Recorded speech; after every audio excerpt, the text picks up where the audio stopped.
Bon, chers collègues, la séance est ouverte. On peut commencer. Mesdames et messieurs les députés, chers collègues, je suis très heureux d'ouvrir cette nouvelle réunion de la délégation aux Outre-mer de l'Assemblée nationale qui se déroule à la fois en présentiel et par visioconférence et qui fait l'objet d'une diffusion en direct sur le portail de l'Assemblée nationale. La vidéo sera ensuite disponible à la demande. La réunion d'aujourd'hui sera consacrée à la présentation du rapport d'information sur la situation démographique des Outre-mer et le maintien des forces vives. Ce rapport a été décidé il y a plus d'un an au vu de la situation démographique difficile de certains de nos territoires, comme les Antilles, Wallis et Futuna ou encore Saint-Pierre-et-Miquelon, qui perdent des habitants depuis plusieurs années. Il a été confié à trois rapporteurs, nos collègues Elie Califère, député de la Guadeloupe, Michael Seo, député de Wallis et Futuna, et Giovanni William, député de la Martinique. Ce rapport a connu les mêmes vicissitudes que celui sur l'avenir institutionnel des Outre-mer, qui vous a été présenté la semaine dernière. La dissolution de l'Assemblée nationale a interrompu les travaux déjà bien avancés de la mission d'information. Les trois rapporteurs ayant été réélus, la délégation a décidé en octobre 2024 de les renommer sur le même sujet pour qu'ils puissent poursuivre et achever leurs travaux. Puis, la censure du gouvernement Barnier en décembre a encore retardé sa présentation dont la date avait pourtant été fixée. Ces multiples retards ont au moins eu un avantage, ils ont permis d'intégrer in extremis les derniers résultats démographiques publiés par l'INSEE début 2025. Le sujet est d'importance tant nous avons depuis le XVIe siècle et le philosophe Jean Baudin qu'il n'y a richesse que d'hommes. Votre rapport présente les évolutions des populations de chaque territoire ultramarin en explosion démographique pour certains et baisse de la population pour d'autres. Dans cette dernière hypothèse, qui concerne notamment les départements antillais, un fort vieillissement de la population s'accompagne d'un nombre élevé de départs, principalement des jeunes. Mais ce que votre rapport met en lumière avec justesse, c'est que les départs ne concernent pas que les départements en décroissance démographique, même si en expansion comme la Guyane assiste au départ d'une partie de leur jeunesse. Vous analysez les raisons de ces départs et vous citez les témoignages parfois émouvants de ces jeunes que vous avez rencontrés, qui ont quitté leur territoire ou qui réfléchissent à le faire. Vous apportez également des réflexions de ceux qui ont fini par rentrer au pays après un séjour dans l'Hexagone ou à l'étranger et qui présentent les difficultés de tous ordres auxquelles ils ont été confrontés. Au final, vous proposez 48 préconisations pour tenter de maintenir ou de faire revenir ce que nous appelons les forces vives, c'est-à-dire une jeunesse entreprenante et dynamique qui se sont parfois à l'étroit dans nos territoires.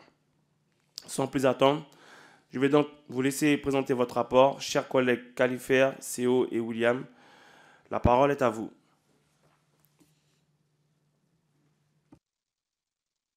Oui, merci, Monsieur le Président.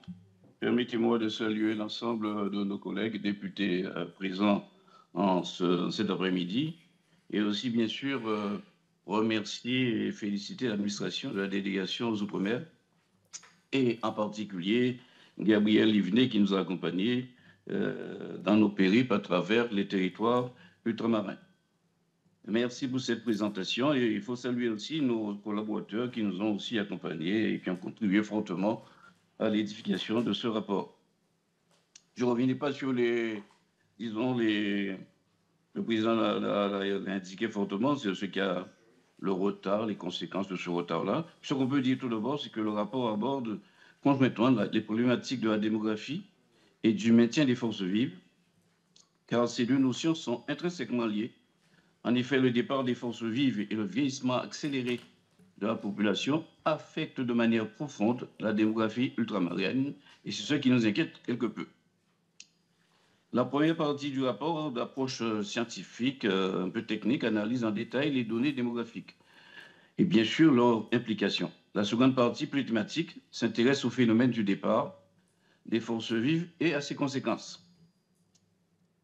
Le vieillissement est un phénomène mondial qui n'épargne pas la France. Il touche particulièrement certains territoires ultramarins, où ce mouvement est encore plus marqué en raison du départ des jeunes et du ralentissement de la natalité. Cette situation amplifie les déséquilibres socio-économiques et rend d'autant plus nécessaires les politiques visant à maintenir les forces vives et à inverser les dynamiques démographiques négatives. C'est ce que nous avons voulu voir et analyser afin d'anticiper, car il s'agit de mettre en place des politiques publiques énergiques et innovantes. Regardons tout d'abord l'enjeu démographique ultramarin au sens des territoires. les particularités ultramarines. Les territoires d'outre-mer français présentent une grande diversité démographique, souvent marquée par des enjeux distincts de ceux de la France hexagonale, on le sait. On observe deux tendances principales.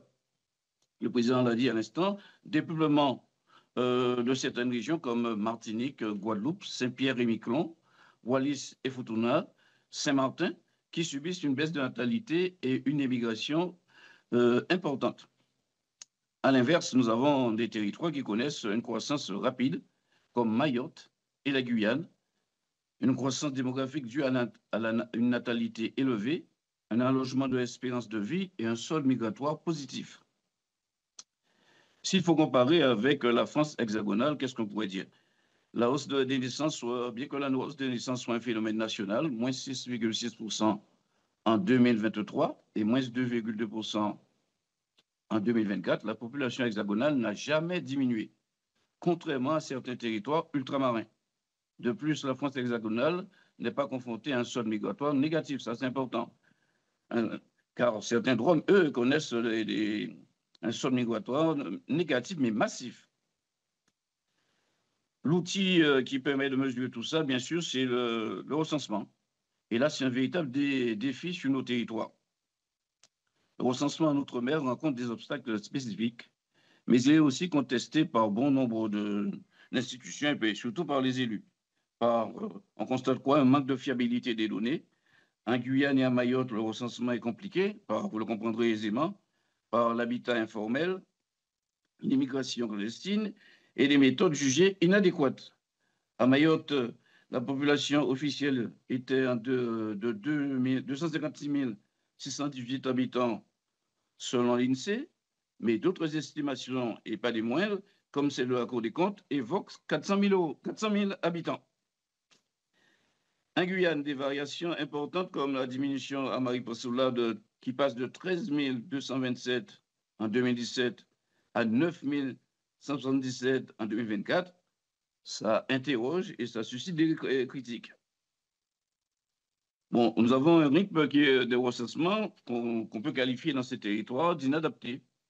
Le recensement quinquennal n'est pas suffisant pour des régions à croissance rapide. Les élus demandent des relevés tous les 3 ans, les 2 ou 3 ans. Sans aller plus loin, la recommandation qu'on fait là tout de suite, c'est la création de directions régionales de l'INSEE pour Mayotte et la Guyane et un audit des méthodes de recensement pour garantir leur adaptation aux spécificités locales.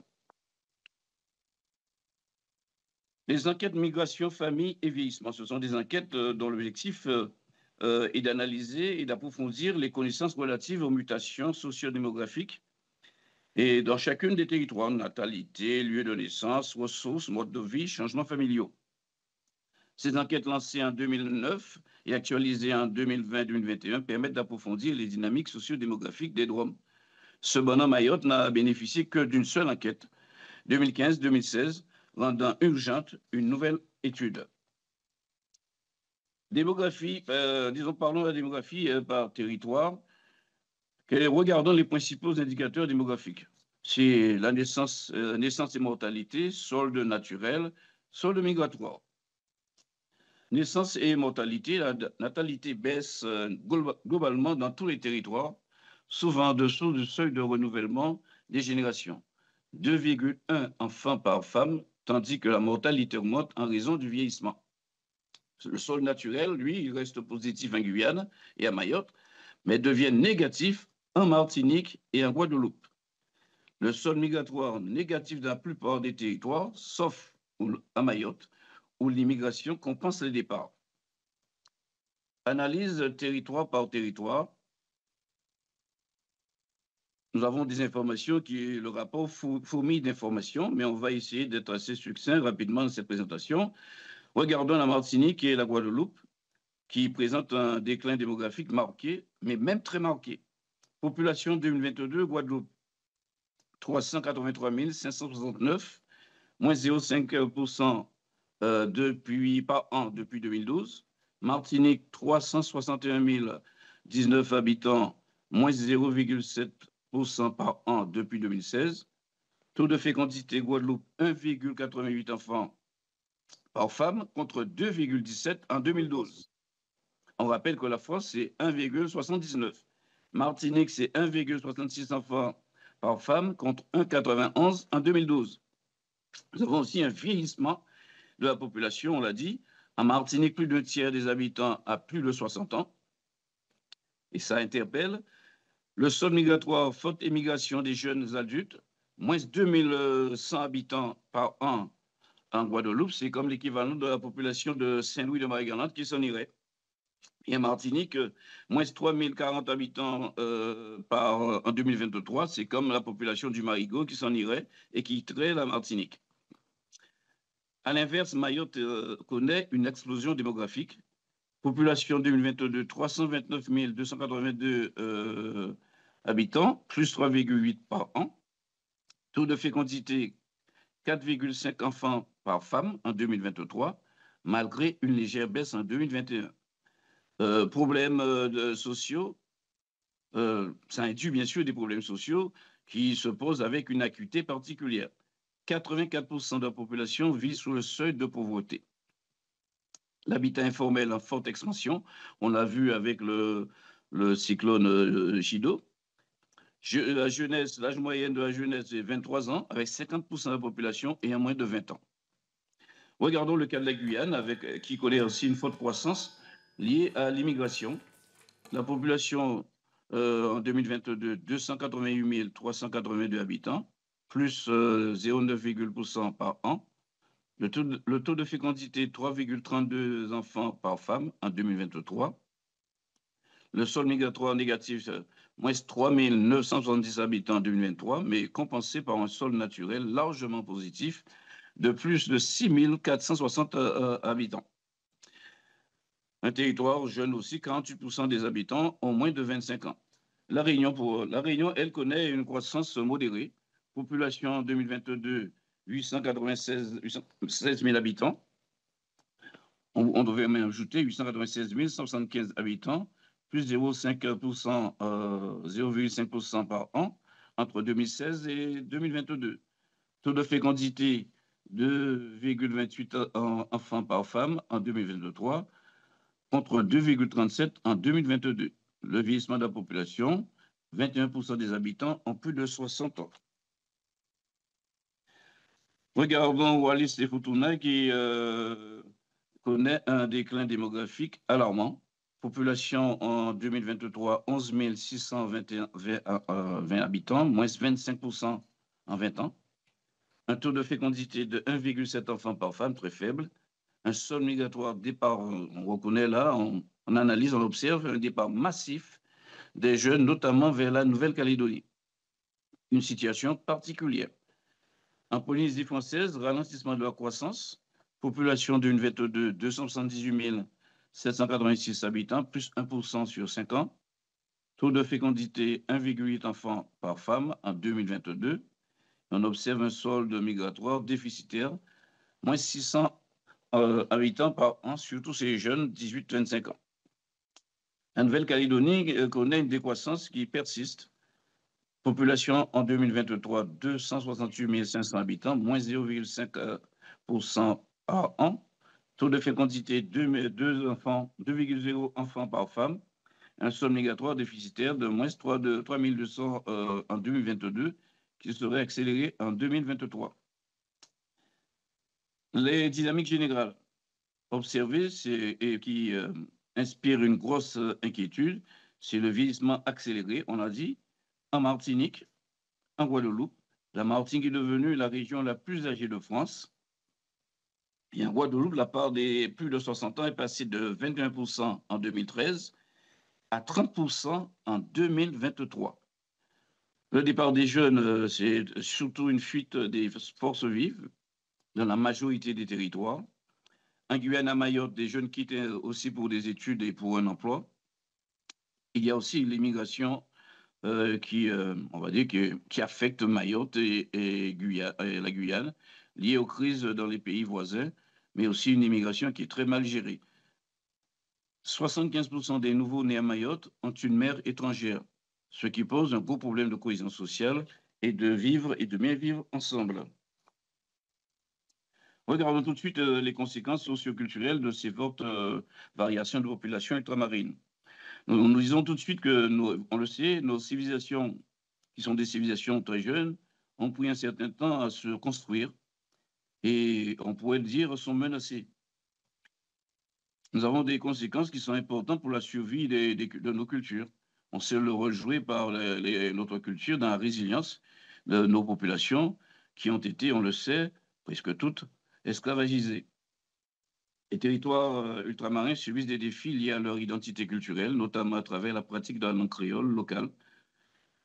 En Guadeloupe, 91% des habitants considèrent le créole comme essentiel à leur identité, mais seuls 17% l'utilisent comme langue usuelle. Le chiffre tombe à 6%, c'est les 18-24 ans. Et on sait la force de la langue dans l'épanouissement de la population. En Martinique, la situation est encore plus préoccupante. Le créole est la langue usuelle pour 9% des natifs et seulement 3% des 18-24 ans la pratiquent, bien que 80% déclarent l'utiliser régulièrement.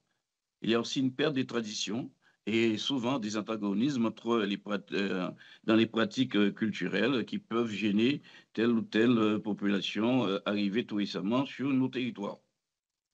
Impact démographique sur les services publics. L'exemple de l'école, réduction des effectifs scolaires en Martinique et en Guadeloupe, la baisse de la population entraîne des fermetures des classes et suppression de postes, c'est encore l'actualité. En Guadeloupe, 107 postes d'enseignants devraient être supprimés à la rentrée 2024, 52 dans le primaire, 55 dans le secondaire. Conséquence de ces suppressions, ce sont des faibles résultats scolaires dans ces territoires, des décrochages scolaires importants et, disons, un déclassement de ces territoires-là au classement national, ce qui est particulièrement préoccupant. Des difficultés aussi de recrutement. Les rapporteurs demandent un moratoire sur les fermetures de classes tant que les soldes naturels et migratoires restent négatifs pour éviter une spirale démographique négative. La croissance démographique en Guyane et à Mayotte. Ces territoires jeunes et en forte expansion rencontrent des défis majeurs. Mayotte, naissance 10 278 enfants en 2023, soit 28 enfants par jour, qui posent de gros problèmes, on va dire, dans les maternités et dans le suivi de ces naissances. Une augmentation annuelle des effectifs de 12,4% par an. Mais vous comprendrez aisément, les infrastructures sont insuffisantes, les classes dédoublées avec des cours en alternance, ce qui compromet la réussite scolaire, une paupérisation, dirons-nous, intellectuelle et éducative. En Guyane, certaines communes, c'est le cas particulièrement de Saint-Laurent-du-Maroni, connaissent des taux d'occupation scolaire de 140% et même à 150%. La ville consacre un tiers de son budget aux écoles et construit des établissements précaires, type Algeco, par manque de moyens. Ce sont des préoccupations qui sont mal appréciées par les autorités hexagonales, ce que nous disait Madame le maire Sophie Charles. Les deux territoires font face à une pénurie de personnel enseignant et qui ne sont pas formés, bien sûr, aux particularités locales. Des problèmes d'insécurité, des surcoûts de sécurisation des établissements et bien sûr des coûts budgétaires insupportables. Quid de la réussite pédagogique de nos enfants quand la culture de ces enfants-là n'est pas connue par l'enseignant qui arrive? Regardons rapidement les causes du départ des forces vives. Que nous disent nos auditions? Un manque d'opportunités professionnelles. Les économies ultramarines sont souvent plus restreintes et moins diversifiées que celles de la France hexagonale, donc peu d'offres en adéquation avec les formations, donc les jeunes s'en vont. Les secteurs d'emploi sont saturés, les jeunes diplômés ne trouvent pas d'opportunités correspondant à leur niveau de qualification, donc ils s'en vont. Accès à l'éducation et à la formation, les étudiants quittent souvent les Outre-mer pour poursuivre leurs études dans les universités hexagonales, car selon eux, l'offre locale est parfois limitée ou spécialisée dans des domaines particuliers. Ce qui fait que parfois, ils quittent, et souvent, et même trop souvent à nos yeux, ils quittent nos territoires. Les conditions de vie, des défis structurés comme un coût de vie élevé, un logement difficile, une mobilité qui pose problème. Il y a aussi l'offre culturelle aussi qui est évoquée comme étant insuffisante. Et tout ceci incite nos jeunes à chercher de meilleure qualité de vie ailleurs. Et il y a aussi la recherche de perspectives élargies, l'attractivité de l'Hexagone, de l'étranger. Ils veulent connaître ailleurs autre chose. Ils veulent aussi connaître des carrières pour leur carrière et surtout, ça c'est important, les rémunérations dans nos territoires seraient très faibles et pas attractives du tout, et si bien que nos enfants quittent ce territoire-là. Il faut donc là aussi porter une attention particulière à la rémunération de nos diplômés. Certains veulent élargir leurs horizons, on l'a dit tout à l'heure, voyager, bénéficier de réseaux plus étendus dans leur domaine, peut-être et parfois revenir. Sauf que lors d'un petit sondage dans une classe de lycéens, il n'y a pas beaucoup qui voulaient revenir. Nos territoires connaissent aussi, et les causes des départs, ce sont des difficultés sociales, un taux de chômage élevé, une insécurité aussi qui est parfois évoquée, notamment chez les jeunes, des inégalités sociales et perception de blocage de l'ascension sociale. On l'a dit, problème de sécurité, voilà. Et problème d'offre culturelle, on l'a dit aussi. Quelles conséquences de ces départs des forces vives? Un affaiblissement du capital humain local, perte de jeunes diplômés et de travailleurs qualifiés, cela réduit le potentiel de développement économique. Nous avons une espèce de pente vertigineuse qui plonge le pays dans la précarité, dans la pauvreté. Seuls ceux qui sont peu diplômés demeurent sur le territoire. Ça pose un problème de développement. Cela crée un déséquilibre entre les compétences nécessaires localement et celles disponibles. Il faudrait une vraie étude de l'IDH en Outre-mer. Vieillissement de la population, les conséquences de ce vieillissement, les autres touchent particulièrement les jeunes actifs, laissant derrière eux une population vieillissante avec des besoins croissants en services sociaux et en santé, et aussi en services médico-sociaux. On va parler de la fragilisation de l'économie locale, la fuite des talents, on l'a dit un peu, et des entrepreneurs. L'innovation et la diversification économique ne se fait pas, ce qui plonge ces territoires-là dans un sous-développement. Les investissements dans l'éducation locale ne bénéficient pas directement au territoire, car une frange de la population quitte le territoire assez rapidement et surtout pour s'installer pour la Guadeloupe et la Martinique parfois au Canada. Nous avons aussi une perte d'identité culturelle et on sait que l'identité culturelle est un facteur, on va dire, d'intégration et de résistance, on l'a dit, et de résilience chez nous. La migration d'un grand nombre peut affaiblir les pratiques culturelles et les traditions locales. On assiste aussi, du fait de ce départ des forces vives, d'une dépendance accrue à l'Hexagone, incapacité à retenir les forces vives, cela renforce la dépendance économique, sociale envers l'Hexagone. Nos territoires connaissent de gros problèmes, disons, dans leur voie, dans leur orientation, de leur développement. Un peuple qui ne connaît pas et qui ne reconnaît pas, qui ne se reconnaît pas, ne saurait s'épanouir, affronter les changements qui s'imposent à lui. Nous devons donc à l'instant parler de Wallis et Futuna qu'on n'oublie pas. Bon.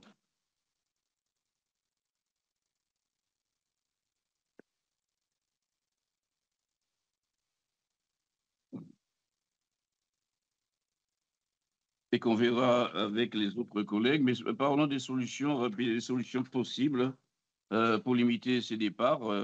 Le rapport fourmi de résolution et de recommandations. Nous avons identifié quelques solutions possibles. L'une d'elles serait l'amélioration des infrastructures de l'économie locale, diversifier l'économie pour créer davantage de débouchés professionnels et surtout faire en sorte que notre ingénierie qui se trouve à distance puisse revenir. Le développement de l'enseignement supérieur, et là, en dépit des classements que pourrait obtenir l'Université Antilles, nos enfants, nos étudiants ne semblent pas trop bien connaître l'actualité de nos universités. Donc, il faudrait renforcer l'offre universitaire et technique dans les Outre-mer pour répondre aux besoins locaux et nationaux et assurer, bien sûr, une meilleure communication de nos résultats, de nos filières, pour permettre à nos jeunes de se maintenir sur nos sols. soutenir l'entrepreneuriat, créer un environnement favorable à la création d'entreprises, notamment pour les jeunes diplômés. Donc, ça veut dire créer, disons, une des banques d'initiatives qui permettrait d'accompagner ces jeunes-là. Quatrième solution possible, c'est la valorisation des atouts des territoires. Investir dans les secteurs porteurs comme le tourisme durable et surtout faire en sorte que notre biodiversité qui fait la richesse de la France puisse faire la richesse de nos territoires et dans des études scientifiques, pharmacologiques, on va faire en sorte que ce soit une source de richesse et de développement pour nous, et surtout les énergies renouvelables, la géothermie pour certains, et comment dirais-je, tout ceci pour attirer de nouveaux talents et maintenir une haute technicité sur nos territoires. Le rapprochement des ultramarins expatriés. Il y a quelques initiatives qui sont mises en place pour encourager le retour des ultramarins en termes, disons, d'offres d'emploi et en termes de réinstallation avec la DOM, mais aussi la Martinique qui fait un travail pour aider au retour et à la réinstallation. Si j'ai quelques minutes encore, je pourrais simplement dire que, on parlait de la recommandation 9 qui dit quoi? Inclure dans le calcul de la dotation d'aménagement des communes d'outre-mer, la DACOM, un critère relatif à la part des personnes âgées de plus de 60 ans dans la population communale. C'est important car les dépenses des départements sont des dépenses qui deviennent rédhibitoires et peu supportables par les départements. Et nous avons une recommandation numéro 3 en Guyane, comme dans les territoires à forte expansion démographique, procéder à un recensement intégral tous les 2 ans ou 3 ans. Je ne sais pas combien de temps il me reste, mais je pourrais vous dire que parler de la recommandation numéro 17, développer sur les réseaux sociaux à destination des jeunes une communication institutionnelle mettant en valeur les atouts de leur territoire, faire en sorte qu'ils connaissent et reconnaissent leur territoire comme un territoire en devenir à fort potentiel. Voilà, mesdames, messieurs les députés, les éléments que je me devais vous rapporter. Mes collègues CO et William, que je remercie et que je félicite, feront le reste là. Je vous remercie de votre attention. Très bien, merci, cher collègue Elie. Et nous sommes désemparés, nous allons passer la parole au collègue CO pour sa partie concernant le rapport.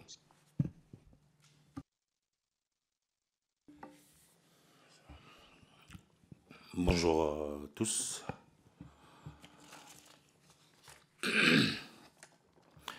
Je veux dans un premier temps remercier René Carlet et Gabriel Livnet pour le travail accompli, ainsi que mes collègues et leurs collaborateurs pour leur implication dans cette mission. Je veux aussi m'excuser parce que je n'ai pas pu accompagner mes collègues lors de la mission, vu les difficultés de déplacement depuis Wallis, à part les 26 heures ou 28 déjà obligatoires donc, pour rejoindre Paris. Donc je tiens à m'excuser par rapport à ça. Wallis et Futuna souffre de son isolement. Cet handicap est partagé par toute la population, les élus, mais aussi, comme il est indiqué, les élèves, les étudiants et les malades. Nous avons plus au mieux que 2 avions par semaine pour sortir du territoire, et la liaison interne entre Wallis et Futuna est très aléatoire. Il nous faut aujourd'hui pratiquement 30 heures pour rejoindre l'Europe. Surtout, le manque de régularité des vols fait peser une incertitude sur chaque voyage. Un salarié, un étudiant ne peut accepter cet aléa. À cela vient s'ajouter le fait que nous sommes cachés derrière la Nouvelle-Calédonie. Donc la crise qui s'y est développée nous a isolés après celle du Covid. Et Wallis et Futuna sont les victimes collatérales de la crise calédonienne. Sur place, nos étudiants ont été au milieu du brasier, tout comme nos malades. 2024 a été l'expression la plus éclatante des entraves que nous devons combattre. Notre petite taille et notre isolement sont très conséquents. Y retrouver les principes qui ont gouverné mes amendements dans les derniers budgets et la proposition de loi organique que j'ai souhaité voir aboutir. Ce rapport pointe, pour ce qui concerne mon territoire, le manque de travail et donc nécessairement la détresse sociale. Oui, plus de 700 familles sont privées de revenus et n'ont pas de travail. En premier lieu, c'est la cause de la chute de la population à Futuna comme à Wallis. C'est la raison pour laquelle j'apporte une importance essentielle à la proposition 10 et m'emploie à y apporter une réponse. Oui, créer une aide sociale contre la grande pauvreté à Wallis et Futuna est indispensable. De même, j'ai déposé dans les derniers budgets des amendements dans le budget de la santé, notamment pour installer à Futuna un hôpital capable de suivre les parturiantes. Aujourd'hui, une femme enceinte est obligée de quitter Futuna 3 mois avant la date prévue de l'accouchement, avec les conséquences que cela a sur la vie familiale. Ces impératifs limitent la volonté d'avoir plusieurs enfants. Donc, la recommandation 11 est essentielle. À la suite, je peux témoigner de la difficulté à suivre la recommandation 12 qui vise le suivi des étudiants. Le territoire dispose à Paris, à Nouméa, à Papeete, de délégations dont c'est une des missions. La vérité oblige à dire que ce suivi consiste le plus souvent dans des interventions d'urgence et que les jeunes sont trop heureux de jouir d'une liberté qu'ils ne connaissent pas. De même, je veux pointer la limite de la proposition 13. La revalorisation de la prime à la création d'emplois est indispensable. Mais prime tient 1 an, au mieux 2 ans, et après, il n'y a plus rien. Il faut s'assurer de la sortie de la prime. Enfin, le RSMA est une réussite.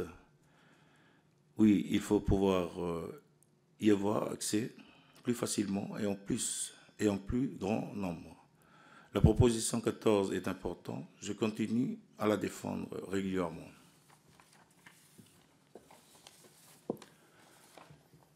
Par ailleurs, je ne peux que me retrouver dans des nombreuses problématiques évoquées aux Antilles, dans les petites îles.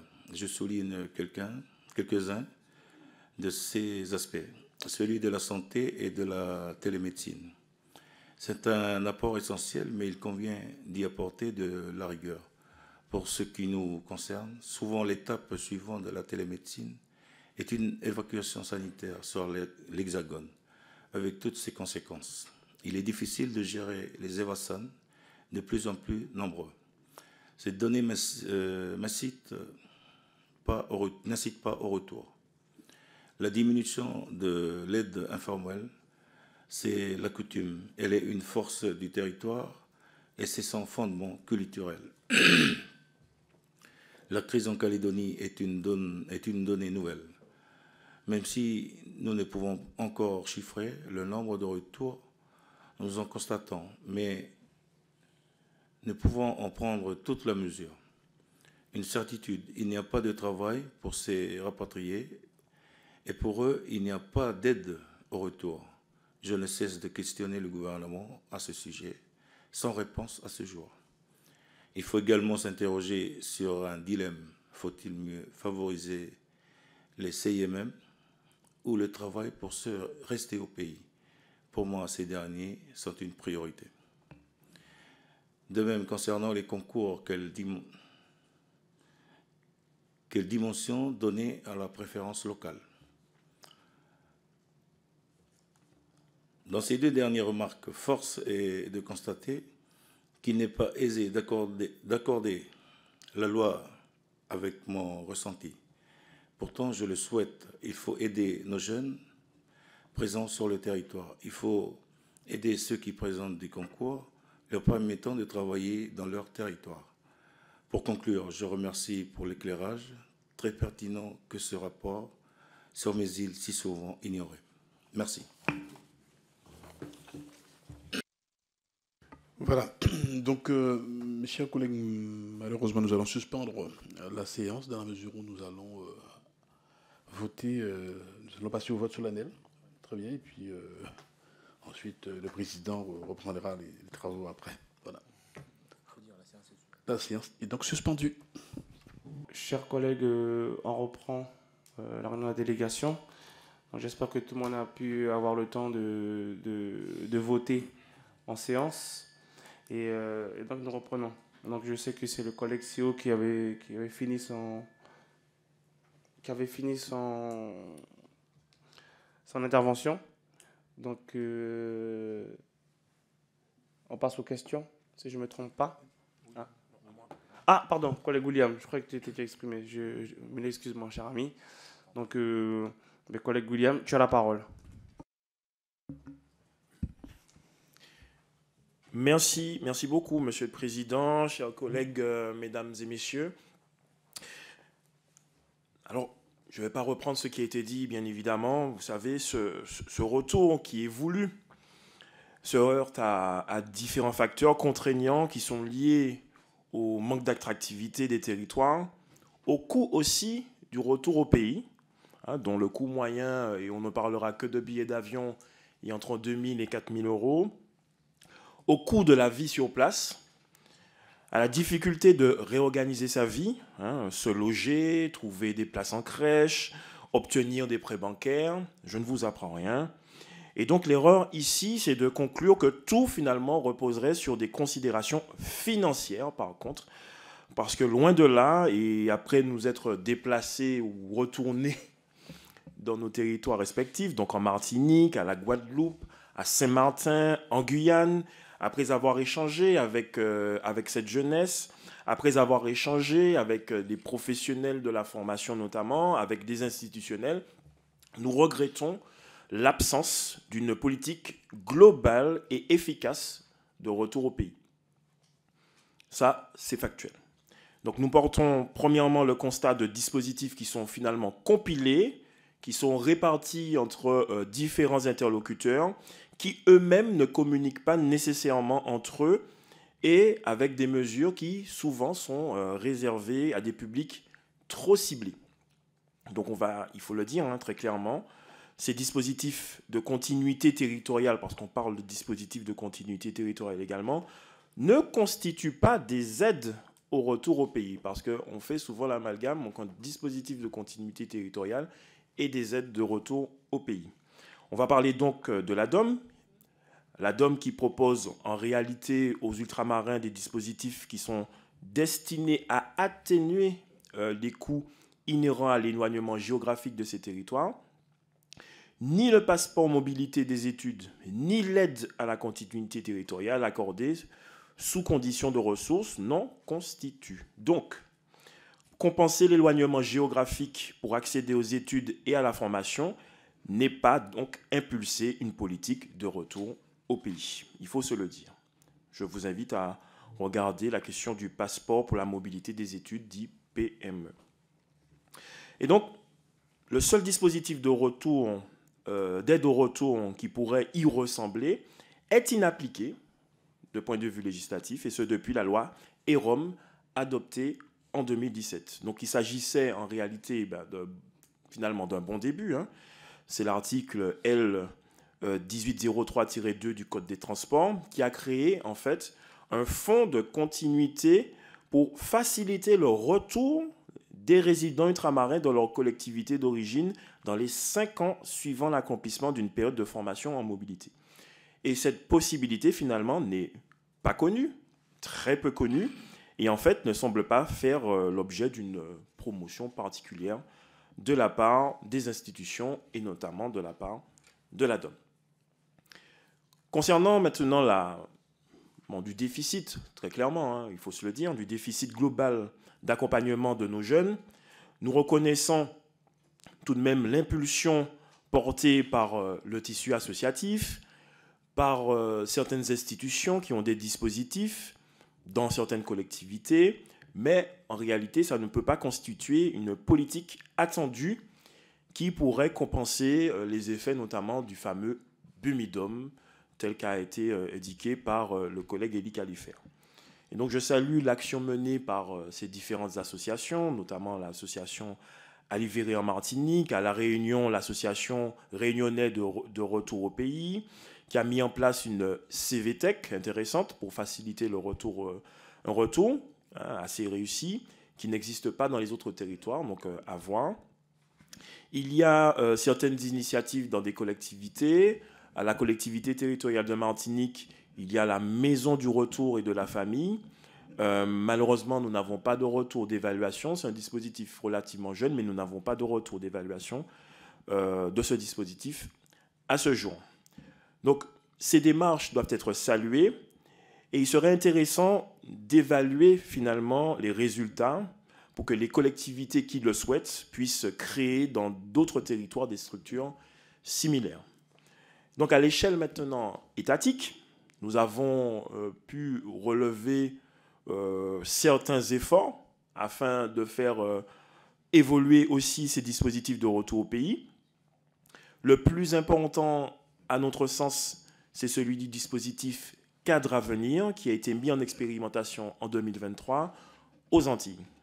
Donc on peut considérer qu'il s'agit, un sursaut gouvernemental par rapport à ce qui s'était fait avant, où il y avait un dépeuplement notamment par rapport au Bumidum, puisque ce dispositif prend acte du nombre de départs qui se font et qui a pour objectif d'accompagner un parcours universitaire, en tout cas professionnel, d'étudiants ultramarins à haut potentiel qui vont partir dans l'Hexagone pour y suivre des filières inexistantes ou alors saturées dans leur territoire d'origine. Et il y a, dans le cadre de cet accompagnement, une aide matérielle, donc une aide financière, une aide au déplacement, une indemnité mensuelle, assortie d'un véritable suivi administratif, pédagogique et même psychologique pour ces étudiants. Et nous soulignons que ce public qui reste ciblé, limité, puisqu'il y a des conditions particulières, des conditions administratives très particulières. Donc il devrait être étendu à la Guyane, à Saint-Pierre-et-Miquelon à compter de 2025, et nous préconisons l'évaluation du dispositif dans les meilleurs délais afin qu'on puisse accroître ce système. C'est une recommandation 39. Pour achever le diagnostic, il y a un manque, on prend un terme anglais, de driving contre la politique de retour au pays, qui va se traduire en réalité par une carence à agir et qui pourrait, en principe, être résorbée sans grande difficulté. Et nous sommes en droit de questionner, finalement, le volontarisme en la matière. Donc, on a parlé de certains articles du Code des transports, 1803-2, non suivi des faits. L'article 236 de la loi de finances 2024 qui a complété les missions de la DOM en créant un nouveau dispositif, parce qu'on parle de passeport pour le retour. Donc là aussi, nous attendons véritablement des effets. Un versement d'une allocation d'installation pour les anciens bénéficiaires des dispositifs passeport mobilité. Et sa mise en œuvre nécessite l'adoption d'un décret. Nous, députés, nous regrettons très souvent l'absence de décret d'application lorsque les lois sont votées, parce que pour l'instant, en tout cas, nous n'avons pas trouvé de décret d'application à ce jour. Donc tel est le sens d'une recommandation qui est la recommandation 40, à savoir publier le décret d'application. Et ça, normalement, ça doit se faire dans les plus brefs délais. Donc au-delà de l'accompagnement dans des cursus, on va dire, étudiants, nous portons la nécessité d'un nouveau regard sur l'emploi, et le collègue CO a parlé d'emploi, mais d'emploi pour tous. On se souvient encore une fois du BUMIDOM. Hein, donc c'était un assaut véritablement porté sur les forces vives en Outre-mer dans les années 70, qui venait répondre à des besoins très hexagonaux, demande de main-d'œuvre. Et il faut aujourd'hui inverser la tendance. Très clairement, il faut inverser la tendance, prioriser l'emploi dans nos territoires par rapport aux natifs, puisque de prime abord, il y a énormément de difficultés. Il y a des difficultés juridiques aussi, de principes constitutionnels, d'égalité, notamment, s'agissant de la fonction publique, à celui de l'égal accès aux emplois publics. Donc il faudrait écrire plutôt une nouvelle page en rappelant cette histoire qui est la nôtre. Nous avons également relevé la question des CIMM, collègue CO, tu en as parlé, des centres des intérêts matériels et moraux, avec une demande de réévaluation de ces CIMM, notamment évidemment dans la fonction publique. Donc, doit-on assurer une priorité d'accès aux emplois dans ces territoires par rapport à ceux qui n'en sont pas originaires? C'est une question. Il y a des mesures de préférence locale, finalement, notamment en Nouvelle-Calédonie, qui peuvent être mises en place, notamment dans les COM dotés d'autonomie, sur la base de l'article 74 de la Constitution. Dans les DROM, certaines mesures relatives à la fonction publique relèvent de la préférence locale, et c'est le cas des CIMM, par exemple. Je vous invite à lire plus explicitement dans le rapport, où on a vraiment explicité les choses. Alors, oui, ces dispositifs qui sont censés favoriser un retour au pays, notamment des fonctionnaires, ils ne sont pas suffisants. Et à titre d'exemple, il y a des éléments, comme le lieu de naissance des enfants ou l'inscription sur les listes électorales, qui ne reflètent pas un attachement à une région de nos territoires dits d'outre-mer, ce qui fait craindre une priorité égale aux fonctionnaires qui n'en sont pas originaires lorsqu'ils sollicitent une mutation dans un territoire ultramarin. Nous avons, nous, députés ultramarins, j'imagine, dans nos permanences, à chaque fois, des demandes, soit de parents ou bien de fonctionnaires eux-mêmes qui demandent des mutations, mais qui n'arrivent pas à en avoir, alors que parfois, leurs époux, leurs épouses, leurs conjoints, conjointes, ont déjà reçu une mutation, alors que leurs enfants sont déjà scolarisés dans nos territoires. Il y a une rupture d'égalité à ce niveau-là, et puis nous-mêmes une rupture sociale, et je dirais même culturelle. Et donc, ça constitue l'une des incohérences qu'il faudrait absorber et faire en sorte de pallier.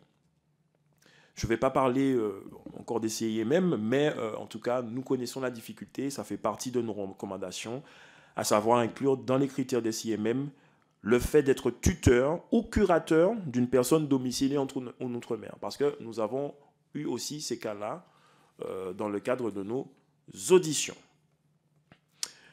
Alors, également, il faut parler quand même des spécificités régionales et la possibilité de mieux valoriser, de transformer en atout ces spécificités, ces réalités, je préfère le mot, nos réalités régionales. Lorsque la langue est une des compétences requises, et je fais appel aux travaux qui ont été réalisés notamment par le collègue Philippe Maillot sur les langues régionales, la langue est une compétence qui est requise pour l'exercice d'un poste et que cela figure explicitement dans l'appel à la candidature, son degré de maîtrise peut être pris en compte pour le recrutement. Et nous croyons fortement que ces spécificités doivent être prises en compte et nous recommandons de généraliser les épreuves de langue régionale dans les concours de la fonction publique, notamment celui des IRA. Alors, il y a, je pourrais vous parler des CNAL, c'est-à-dire des concours nationaux à affectation locale.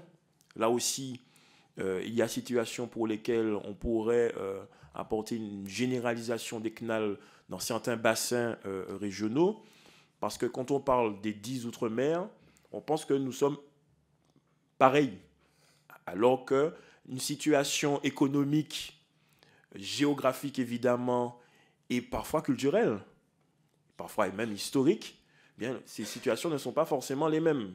Quand nous sommes dans un bassin caribéen, ou quand nous sommes dans un bassin de l'océan Indien, les situations sont totalement différentes.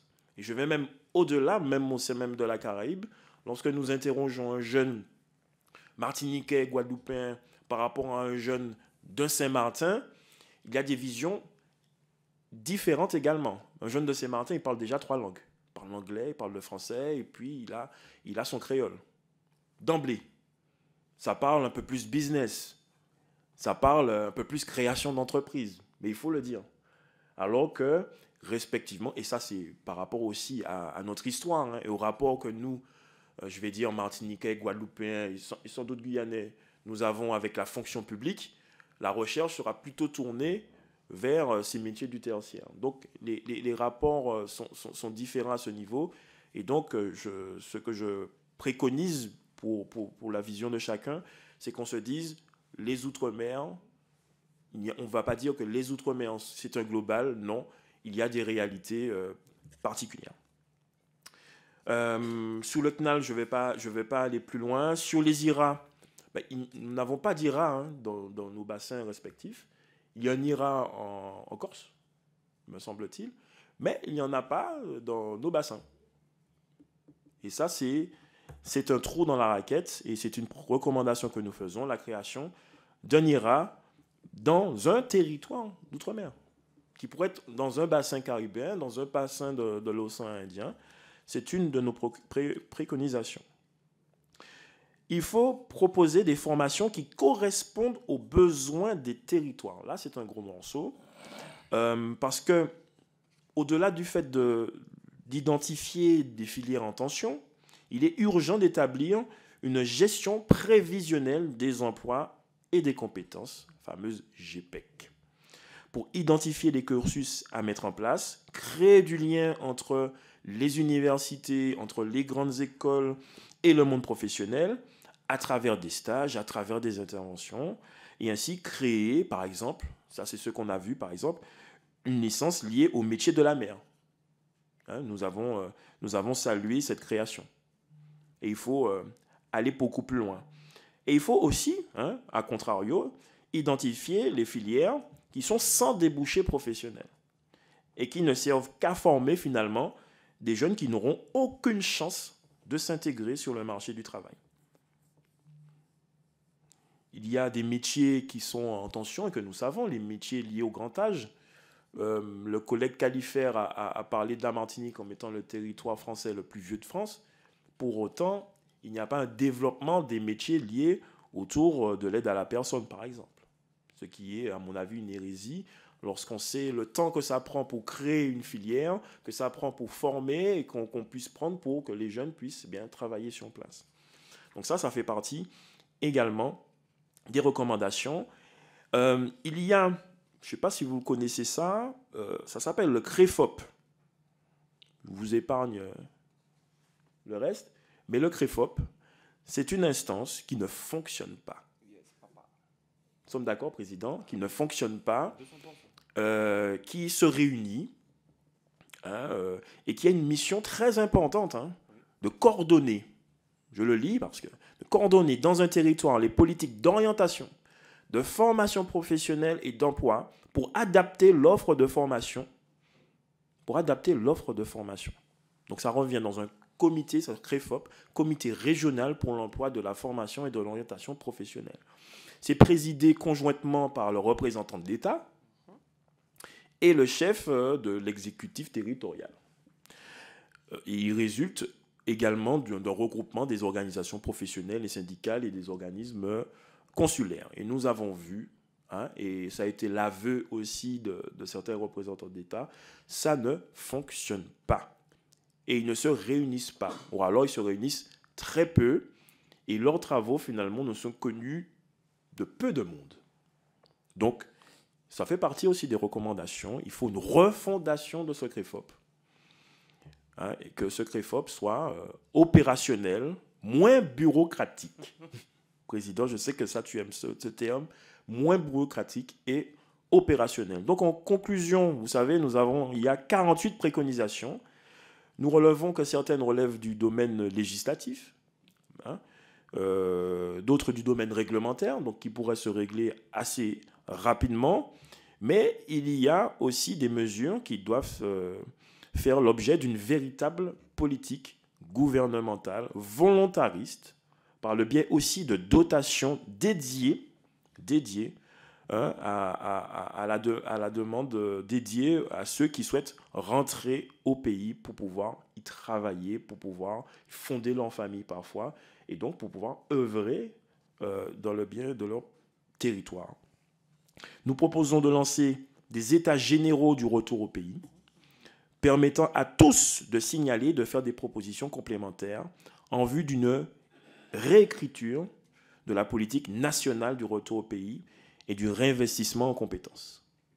Que vive la jeunesse, mais pas uniquement la jeunesse, parce que ce rapport n'est pas uniquement à destination de la jeunesse, mais pour toutes celles et ceux qui souhaitent rentrer au pays, parce que rentrer au pays est une difficulté. Et je tiens à remercier en tout cas les administrateurs, la délégation et vous, chers collègues, et celles et ceux qui ont pu participer aux auditions qui nous ont apporté leur concours. Merci. Merci, cher collègue William. Alors, les trois co-rapporteurs ont pu exposer le rapport. Alors, je laisse la primauté aux collègues qui souhaiteraient poser la question en premier, s'ils en ont des questions, qui souhaitent. Collègue Bellé, et après, collègue Lachaud. Collègue Bellé. Ensuite, collègue Baptiste. Alors, tout d'abord, bonjour à toutes et à tous. Félicitations pour ce rapport, ma foi, très exhaustif sur la question démographique, évidemment, et le maintien des forces vives dans nos territoires. Je dois dire que je suis interpellée parce qu'à mon sens, peut-être que nous aurions tout intérêt à venir compléter cette analyse des peut-être manquements de politique de natalité adaptée. Nos territoires ne sont pas comme les autres, non seulement en matière de politique de natalité nécessaire, mais également en termes de politique familiale. Nous savons, par exemple en Martinique, mais c'est également le cas en Guadeloupe, que 48% des foyers sont des foyers monoparentaux. J'ai vu et lu les mesures relatives aux crèches, mais on doit aller au-delà de ça pour s'adapter à la réalité et aux identités de nos territoires. Donc sur ce point, il me semble que des politiques de natalité adaptées, de soutien finalement aussi à la parentalité, de l'image aussi, et ça vous en avez parlé, que l'on donne de nos territoires. Il ne faut pas oublier qu'il y a moins et encore maintenant, il y a beaucoup de parents qui considèrent que le succès, la réussite ne peuvent se faire qu'à l'extérieur du territoire. Bon, ça, c'est une chose qu'il faut casser. Ce qu'il faut casser aussi, c'est cette idée que faire des enfants, c'est un risque, notamment pour nos territoires, alors que ce sont des chances. Il faut donc accompagner ces parfois jeunes mères à une meilleure parentalité et maternité, et parce que l'on sait aussi que la construction sociale chez nous est autour non pas de sociétés matriarcales, mais souvent de sociétés matrifocales, où la mère a une responsabilité très importante dans la construction des foyers. Il y a aussi, de fait, à mon sens, peut-être un aspect autour des politiques culturelles identitaires. Vous avez parlé de la langue. Je serais davantage, et on est en train de travailler dessus, et naturellement, je vous transmettrai les échanges que l'on a pu avoir, mais travailler sur la question de la langue. C'est vrai qu'on prend souvent comme idée de ce qu'il faudrait qu'il y ait plus de diplômés dans les langues locales. À mon sens, il faut plus de diplômés dans les langues locales, mais il faut surtout plus de cours dans les langues locales. La vérité, c'est que ce qui crée le malaise, et vous en avez parlé, je vous en remercie, sur la difficulté finalement de vivre bien son identité dans son pays, mais également à l'extérieur, c'est le fait que la pratique de la langue est souvent vue comme un handicap, là où, et Giovanni l'a dit, la pratique de plusieurs langues est un avantage comparatif majeur. Or, il faut non seulement qu'il y ait des cours de nos langues, mais il faut qu'il y ait des cours dans nos langues, qui soient des cours de maths qui puissent être donnés en créole ou dans une autre langue locale, des cours de sciences, parce que la maîtrise de la langue doit se faire dans toutes les matières. Et on voit que nos jeunes ici, par exemple, lorsqu'ils arrivent ici, marchent sur un pied et demi et ne marchent pas sur leurs deux pieds, contrairement à d'autres langues plus répandues. J'ai aussi vu dans vos propositions, et je les salue, la mise en place, notamment à Saint-Martin, qui ne bénéficie pas d'université, d'une branche universitaire, à Mayotte aussi, des propositions autour de Crous. Encore une fois, pour accompagner le développement de nos territoires, je crois aussi qu'il serait, nécessaire de maîtriser les langues locales, et comme l'a dit Giovanni, peut-être, je vais faire court, peut-être aussi des langues régionales, enfin des langues parlées dans nos bassins de vie, en l'occurrence pour ce qui concerne la Guyane, la Martinique et la Guadeloupe. Pour la Guyane, évidemment, le brésilien, mais et l'espagnol. Pour la Martinique et la Guadeloupe, je crois qu'il sera indispensable que très tôt nos jeunes soient aussi, pour être des acteurs économiques performants dans notre bassin géographique, maîtrisent l'espagnol et l'anglais, et que ça se fasse dès le début. Encore une fois, il faut des politiques éducatives qui s'adaptent au territoire, et pour aller plus loin, plutôt que des accords avec l'université de Bordeaux ou de Toulouse, peut-être que des accords avec les universités américaines et caribéennes, et notamment UVI, qui est une très bonne université dans la Caraïbe, seraient plus judicieuses. Parce que ça permettrait en effet d'ouvrir les champs de développement et d'ouvrir les champs de positionnement de nos jeunes au-delà des frontières simplement européennes. Ça doit être un atout, en tout cas vu comme un atout pour la France. Donc je m'arrêterai là, je vous remercie beaucoup. Et puis je tiens aussi quand même, ça c'est une protestation. Non, il n'y a pas de dispositif de continuité territoriale. Ça n'existe pas. Pour ce qui nous concerne. L'ADOM, c'est un dispositif d'aide au voyage pour les pauvres. Voilà. Et ça ne peut pas durer. Ça ne peut pas durer. Non seulement le dispositif est qu'une aide de voyage pour les pauvres, et dans certaines conditions. Deuxièmement, ça n'est pas une politique publique quand on voit le nombre de personnes que ça touche. Ce n'est plus une politique publique quand on est sur des territoires des pays des océans qui concernent plus de 2 millions d'habitants, et qu'on a à peine 3000 récipiendaires par an. Ce n'est pas une politique publique. Bon. Donc les politiques de continuité territoriale, qui n'ont pas vocation à être des politiques assimilationnistes, ce n'est pas la question, mais doivent nous permettre d'avoir des transports et des aides aux transports interrégionaux. Puisque c'est ça, puisqu'on nous considère comme des régions françaises, dans ces cas-là, l'État doit participer à notre capacité de déplacement entre les régions françaises, et donc ça veut dire entre la France, mais aussi entre la Guyane et la Guadeloupe, entre la Guadeloupe et la Guyane et la Martinique, ou la Réunion. Ça me semble être un point aussi très important dans le cadre de notre vision démographique et de notre capacité à nous déplacer sur le territoire national. Merci. Merci, chers collègues. Je ne sais pas s'il y a des qui veulent rebondir. Vous avez 1 minute. Merci, Monsieur le Président. Merci, Béatrice, pour ces observations et ces remarques. Nous avons vu l'ouverture de certaines universités ou de grandes écoles dans le bassin. Ça commence. Évidemment, ça commence par les grandes écoles françaises, mais les jeunes sont en demande pour de l'ouverture vers des écoles américaines notamment. Et la difficulté qu'on remarque, c'est qu'il y a, pas malheureusement, parce que c'est de la formation, beaucoup de jeunes qui partent au Canada, mais qui ne reviennent pas. Donc ça aussi, il faut pouvoir faire rentrer. Il faut pouvoir faire rentrer. Et ce qu'on a constaté, c'est que si un jeune part entre 18 ans et 23 ans, il a plus de difficultés à revenir que s'il part à partir de 23 ans, entre 23 ans et 27 ans. Ça, c'est un constat qu'on a pu faire. Excusez-moi, monsieur le rapporteur. Non, pas de discussion, pas de débat. Non, il y a d'autres qui ont pris la parole. Donc, il y a le collègue Lachaud. Ensuite, il y a le collègue Baptiste. Ouais, donc, là, les salons. Donc, chers collègues, Il faudra faire quand même assez vite et court. Pourquoi? Parce qu'à 17h, il y a une conférence de presse avec les co-rapporteurs. Donc, on est pris par le temps. Je demande de faire précis et court si possible. Merci à vous. Puisque la collègue Bélé a pris tout le temps déjà. Merci, Président. Très rapidement, 3 questions.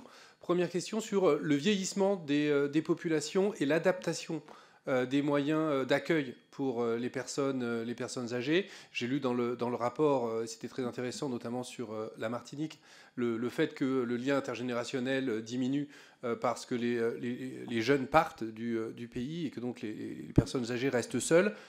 Aujourd'hui, quels sont les moyens que vous estimez nécessaires pour les collectivités locales pour pouvoir régler ce problème, et quelle dotation l'État doit-elle leur verser? Première question. Deuxième question, vous avez évoqué un plan le plan national d'aide au retour au pays. Vous avez évoqué également le fait que pour chaque territoire, la situation était différente. Est-ce que nous avons besoin d'un plan national ou alors de plans différents territoire par territoire, et si oui, comment? Et enfin, dernière question, vous avez évoqué les filières en tension, les aides à la formation, etc. Quel regard portez-vous sur le service militaire adapté qui est présent exclusivement dans certains territoires ultramarins?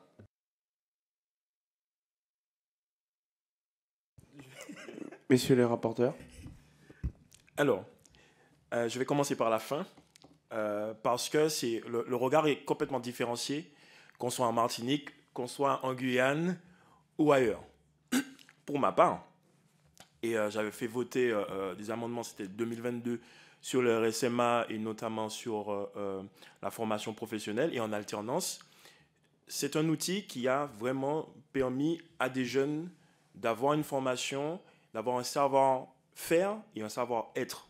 Parce que nous sommes allés au RSMA et c'était vraiment ça, finalement, la marque de fabrique du RSMA, le savoir-faire et le savoir-être. Parce que beaucoup de chefs d'entreprise, en tout cas, m'ont dit, moi, je peux prendre un jeune qui n'est pas encore formé, mais qui a un savoir-être. Donc ça, c'était une demande. Mais c'est vrai qu'il y a une différence de positionnement, de point de vue sur le RSMA dans ce qu'il représente. Parce que en tout cas, on nous dit, le RSMA, attention, les jeunes ne sont pas des militaires. Ça, il faut se le dire, ils ne sont pas des militaires.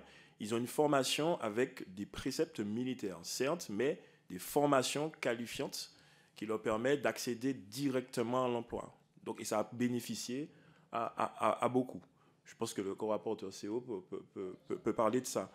Deuxième question, le plan territoire par territoire ou plan national. Vous avez entièrement raison. Les territoires sont différents. La politique de l'offre et la demande sont différentes aussi, territoire par territoire. Néanmoins, nous pensons quand même, parce que quand nous avons vu un bassin Guadeloupe-Martinique, il y a des rapprochements. La Guyane, c'est différent, puisqu'il n'y a pas de déclin démographique en Guyane. Ils ne sont pas en déclin démographique. Mayotte non plus. La Réunion, c'est légèrement différent. Saint-Martin, il y a quand même un léger creux.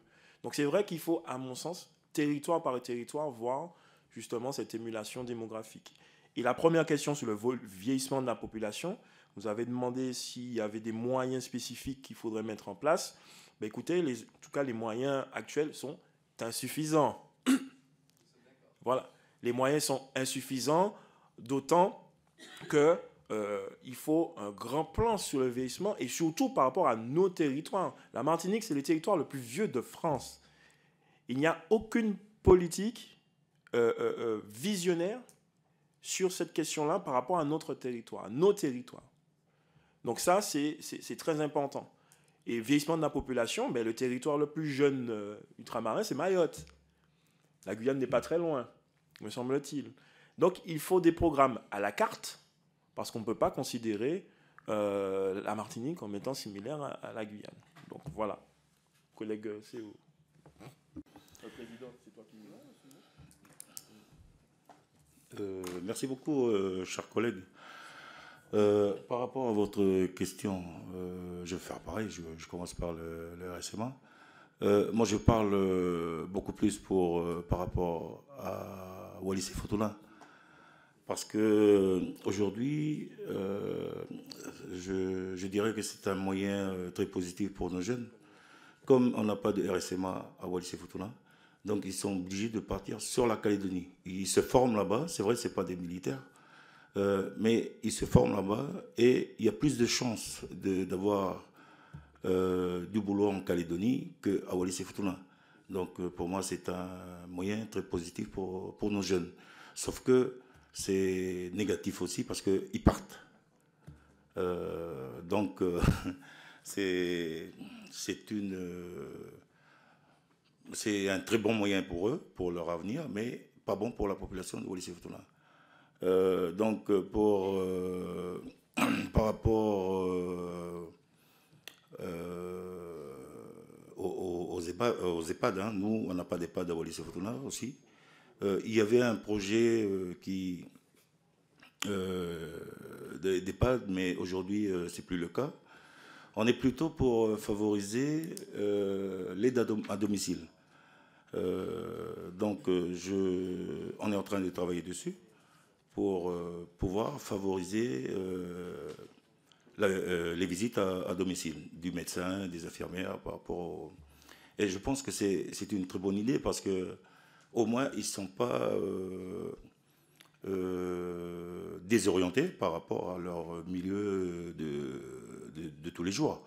Parce que je pense que si jamais il y a un EHPAD à Wallis-et-Futuna, déjà il faut financer, il faut payer tout ce qui est les charges, que de rester chez eux et favoriser les visites à domicile.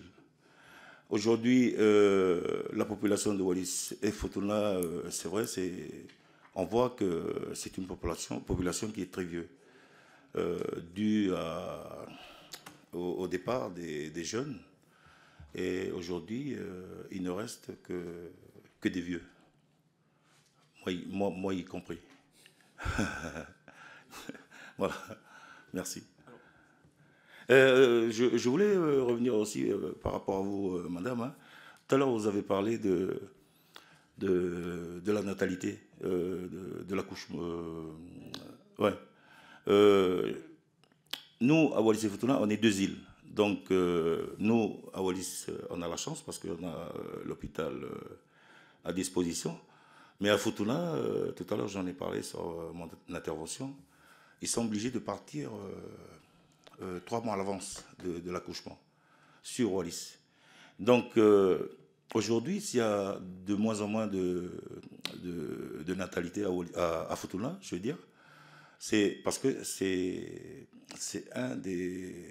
une des raisons pour qu'ils ne veulent plus avoir d'enfants pour ne pas partir, laisser toute leur famille à Futuna, leurs biens, et partir 3 mois à l'avance.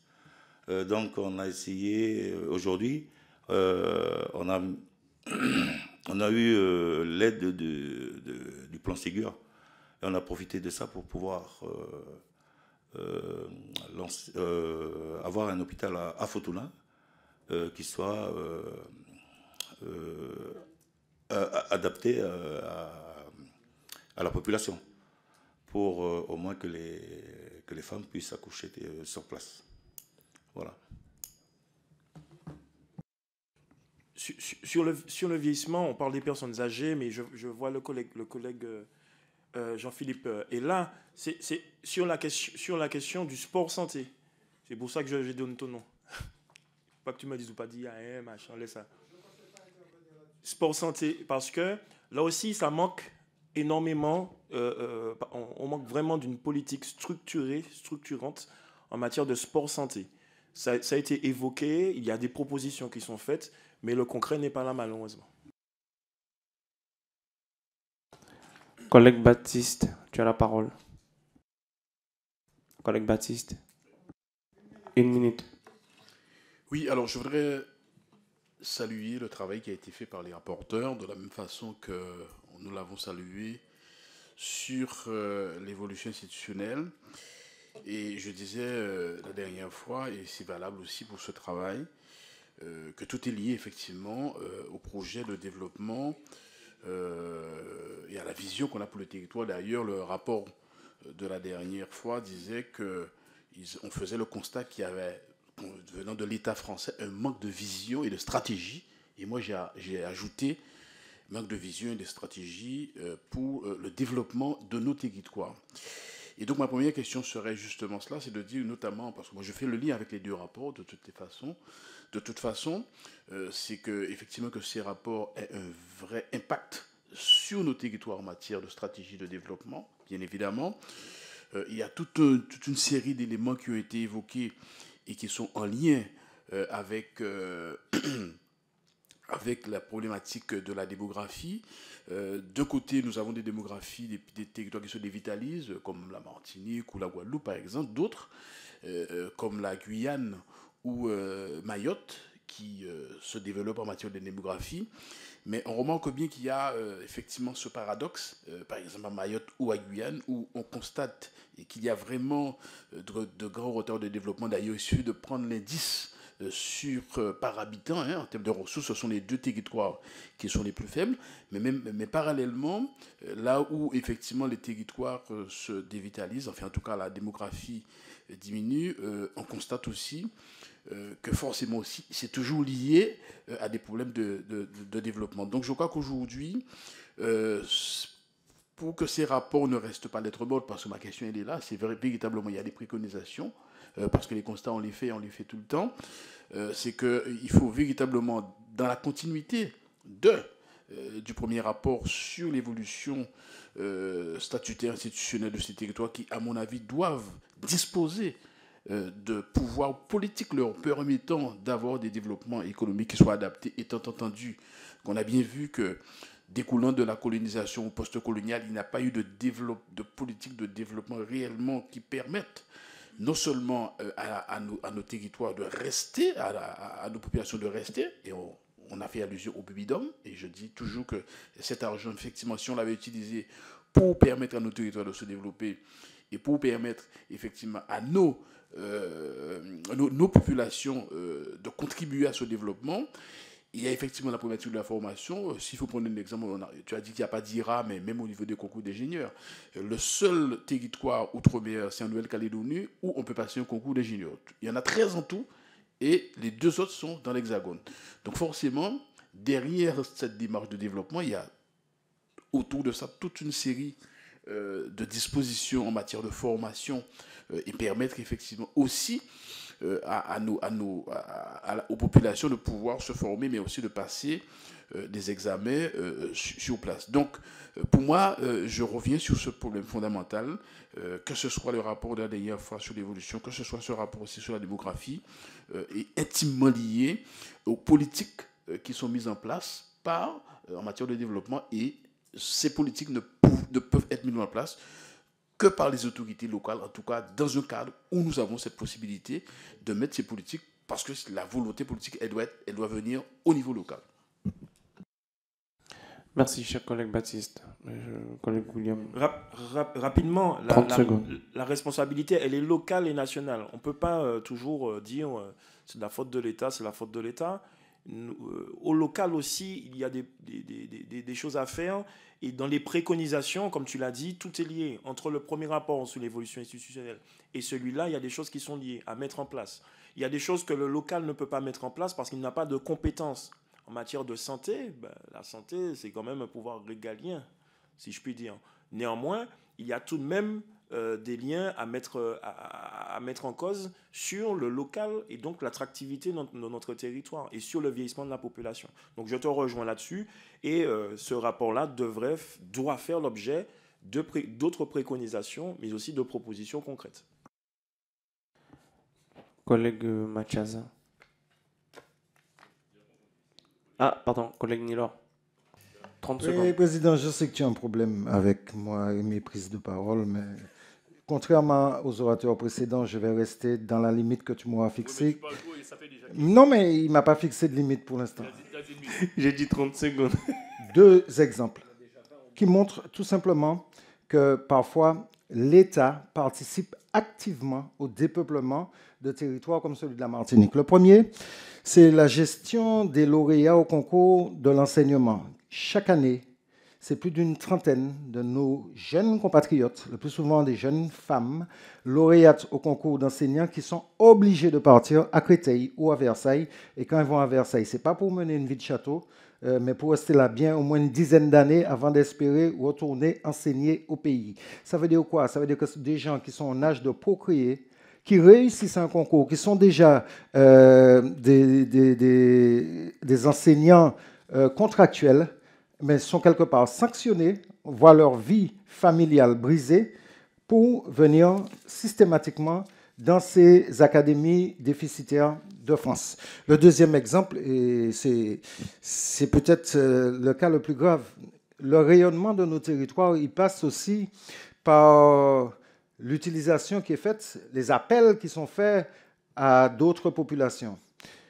À l'université Antilles-Guyane, et notamment à l'université de Martinique, cette année, à partir depuis 2024-2025, une centaine d'étudiants africains, on sait bien que l'avenir c'est l'Afrique, c'est plutôt vers l'Afrique qu'il faut se tourner si on veut s'arrimer au développement. Une centaine d'étudiants africains ont vu leurs frais d'inscription passer de 300 € à 3 000 €. Vous avez bien entendu 3 000 € rien que pour les frais d'inscription par simple application de la réforme Macron sur les droits d'inscription de ces étudiants-là. Donc vous comprenez bien qu'ils ne peuvent pas, qu'ils ont déjà le prix du voyage, le prix de l'hébergement, etc. Ils ne peuvent pas rester dans le territoire. Donc c'est encore l'attractivité d'un territoire qui est battu en brèche par des décisions politiques, des décisions publiques qui ne comprennent pas la réalité des territoires. J'en ai terminé. Magnifique, collègue Nilor. Franchement, respect. Une courte réaction, chers collègues, ou c'est bon pour vous? C'est bon. Ok, donc tellement pertinent qu'ils ne peuvent même pas réagir derrière chaque collègue. T'as fait mouche. Non, ils ont dit que c'est très pertinent, donc ils n'ont rien à redire. Est-ce qu'il y a une dernière intervention Est-ce que le collègue veut poser une dernière question avant qu'on... C'est bon? Non? D'accord. La dernière fois, c'est le collègue Mathiasin qui avait le mot de la fin et qui a été magnifique lors de la dernière réunion de délégation. Bon, aujourd'hui, il n'est pas enclin à cela. En ce qui me concerne, par rapport aux éléments que vous avez mis en exergue, j'aurais pu dire pas mal de choses. Bon, le temps nous est compté, je ne ferai pas, mais je pense que je vous ferai des remarques directement, chers collègues, parce que, oui, le rapport met en exergue et en évidence un certain nombre de choses, mais il y a encore beaucoup à dire derrière. Ça, on en est conscient. Et là où je rejoins le collègue Baptiste par rapport à son analyse, oui, on peut faire des liens très directs entre le rapport qui est sorti la semaine dernière et celui-ci. Ça appelle nos territoires intrinsèquement, territoire par territoire, à faire la politique nécessaire effectivement au développement de nos territoires respectifs, mais en lien avec sa réalité démographique, les perspectives qu'il lui donne. Et je finirai mon propos en rejoignant le collègue William sur le CREFOP. J'ai siégé au CREFOP, chers collègues. Je peux vous dire que c'est une nébuleuse, ce truc-là.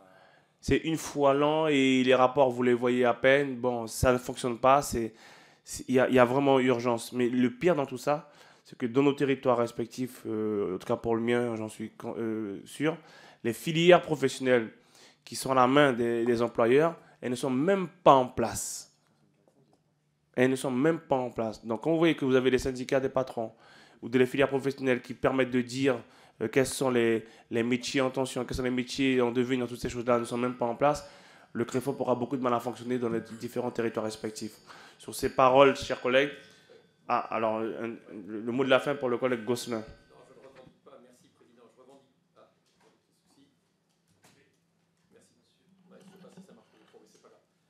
Ah, c'est parce qu'il y en a un qui est resté où mais, ouais. Oui, je suis désolé, je ne revendique pas le mot de la fin, mais j'étais en séance pour Mayotte, etc., comme tu le sais, Président. Juste une petite question, et peut-être qu'elle tombe à plat, puisque je n'ai pas entendu largement le début. Est-ce que dans les propositions, il y a des éléments qui pourraient être opérationnels assez rapidement et directement, notamment dans l'optique du SIOM? Je ne sais pas s'il se tiendra au mois de mars, comme ça a été envisagé, ça sera peut-être un petit peu plus tard.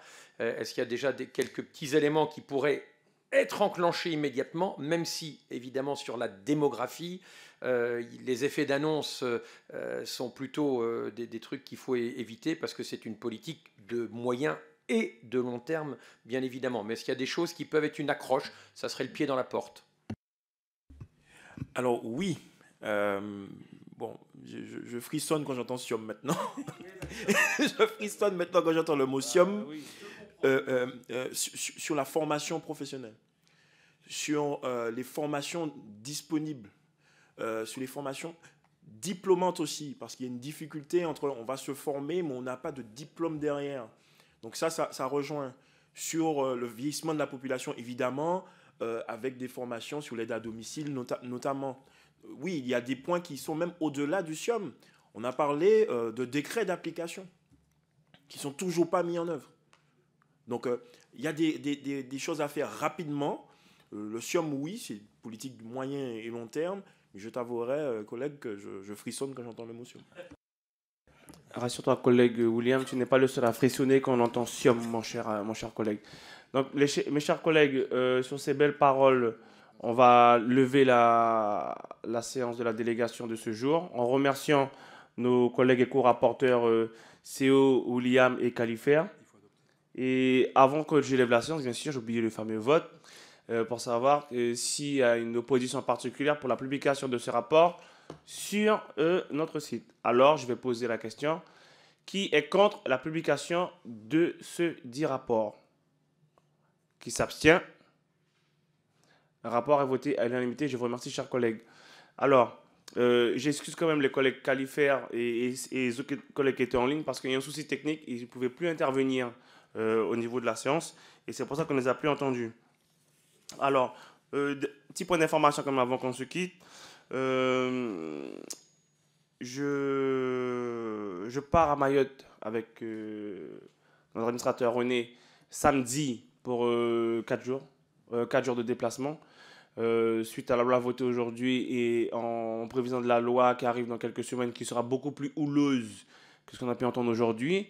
Donc déjà, il y aura un peu de forte houle le 6 février avec le texte de collègue Gosselin qui arrive dans leur niche parlementaire. Je le dis déjà, chers collègues, il y aura des échanges assez âpres, j'en suis sûr. Donc ensuite, il y aura une communication en ce sens, j'espère, entre le 6 et le 20 février sur la situation de Mayotte que la délégation fera. Derrière, il y a un déplacement, enfin, il y aura une audition qui va être faite le 6 février aussi au niveau de la délégation avec les 2 experts qu'avait nommé le président Macron par rapport à la Nouvelle-Calédonie. Donc, M. Merle et M. Christnac. Ouais. Donc, à l'époque, ils étaient collaborateurs de Michel Rocard, à l'époque des événements malheureux aussi de la Nouvelle-Calédonie.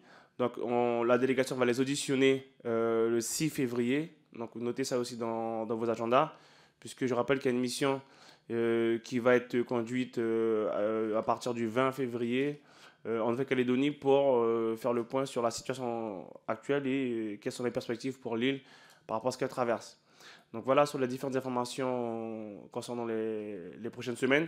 Je rappelle quand même qu'entre-temps, René se rendra aussi en Polynésie sur le rapport sur les élections en Polynésie avec la prime majoritaire qui pose discussion sur l'île, en fait dans l'archipel.